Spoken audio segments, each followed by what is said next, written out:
Hi friends, இன்றைக்கி நம்ம கிச்சனில் கரம் மசாலா தான் செய்ய போகிறோம். வெளியில் வாங்குறத விட இந்த மாதிரி செஞ்சால் ஃப்ளேவர் ரொம்ப நல்லாயிருக்கும். அதுக்கு 30 கிராம் அளவுக்கு ஏலக்காய் எடுத்திருக்கேன். டேபிள் ஸ்பூனில் 2 டேபிள் ஸ்பூன் வரும். 30 கிராம் கிராம்பு, 10 கிராம் ஸ்டார், 10 கிராம் பட்டை, ஒரு ஜாதிக்காயை தட்டிட்டு சேர்த்துக்கிறேன்.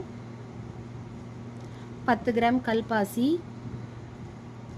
10 கிராம் அன்னாசி பூ,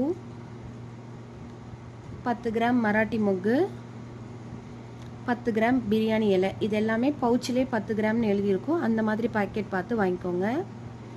இது எல்லாத்தையும் இப்போ ஒரு கடாயில் சேர்த்துட்டு லோ ஃப்ளேமில் வச்சு லைட்டாக சூடு வர வரைக்கும் வறுத்தா போதும். ரொம்ப அதிகமாக சூடு வரக்கூடாது. நல்லா ஆறுனதுக்கப்புறம் இதை மிக்சர் ஜாரில் சேர்த்து ஃபைன் பேஸ்ட்டாக அரைச்சிக்கலாம்.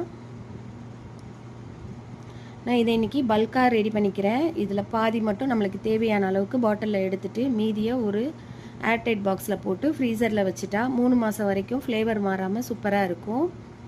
இதிலேருந்து ஒரு சின்ன டீஸ்பூன் எடுத்து யூஸ் பண்ணால் போதும். ஃப்ளேவர் சூப்பராக இருக்கும். கண்டிப்பாக ட்ரை பண்ணி பாருங்கள்.